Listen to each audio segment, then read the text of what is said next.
আপনারা জানেন যে টাঙ্গাইল জেলায় পুলিশ কনস্টেবল রিক্রুটমেন্টের পরীক্ষা চলছিল। 105 জন পুলিশ কনস্টেবল রিক্রুটমেন্টের জন্য নির্ধারিত ছিল। আমরা যখন মৌখিক পরীক্ষা নিই তখন আসলে আমরা প্রত্যেক পরীক্ষার্থীকে যাচাই বাছাই করি, আমরা তাদের পারফরমেন্স কেমন, তাদের পরীক্ষার ফলাফল কেমন, এগুলো দেখি। আমাদের ঢাকা থেকে একটি টিম ছিলেন পরীক্ষা গ্রহণের জন্য। পুলিশ হেডকোয়ার্টার্সের 2 জন কর্মকর্তা সার্বক্ষণিক আমাদের সাথে ছিলেন। এর বাইরেও, এই কর্মকর্তাদের বাইরেও আমরা কীভাবে পরীক্ষা নিচ্ছি পুলিশ হেডকোয়ার্টার্সের অবজারভার টিমও ছিল। আমরা যখন মৌখিক পরীক্ষা নিই তখন আমাদের সবাইকেই আমরা যেভাবে যাচাই বাছাই করে দীর্ঘ সময় নিয়ে পরীক্ষা নিচ্ছিলাম, তো আমাদের 2 জনের বিষয়ে একটা সন্দেহ তৈরি হয়েছে। তাদেরকে যখন জিজ্ঞেস করা হচ্ছিল তারা সব উত্তর দিতে পারছিল না।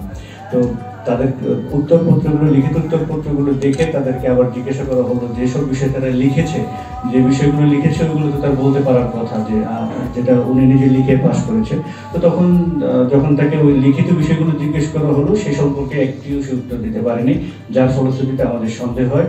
আমরা সন্দেহ হয়ে তাদেরকে পার্শ্ববর্তী রুমে নিয়ে তাদেরকে জিজ্ঞাসাবাদ করি। একটা পর্যায়ে জিজ্ঞাসাবাদের এক পর্যায়ে তারা স্বীকার করার পরে আমরা নিয়মিত মামলা রুজু করে তাদেরকে কোর্টে পাঠাই এবং অধিকতর তদন্তের লক্ষ্যে যখন তাদের আরও জিজ্ঞাসাবাদ করা হয়, সেই জিজ্ঞাসাবাদে একটা রংপুরের একটা চক্রের বিষয় তারা স্বীকার করে যে রংপুরের একটা চক্রের সাথে তাদের কিছু লেনদেনের বিষয় রয়েছে। সেই লক্ষ্যে রংপুরে আমাদের অভিযান পরিচালনা হয় এবং তাদের কথা মতো দিয়ে রংপুর থেকে আপনারা দেখেছেন অনেকগুলো অ্যাডমিট কার্ড, নকল অ্যাডমিট কার্ড সহ বিভিন্ন জিনিসপত্র সিল থেকে প্রচুর পরিমাণে পরীক্ষায় অসৎ উপায় অবলম্বন করার জন্য যেসব জিনিস দরকার সেগুলো আমরা উদ্ধার করি এবং আমাদের আরও জিজ্ঞাসাবাদ অব্যাহত রয়েছে।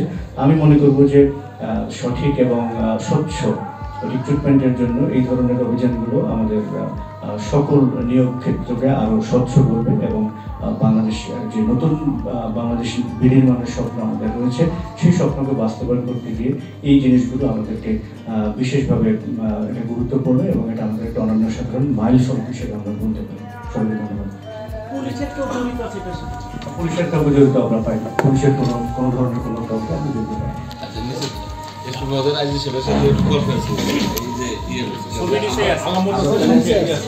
রাস্তাটা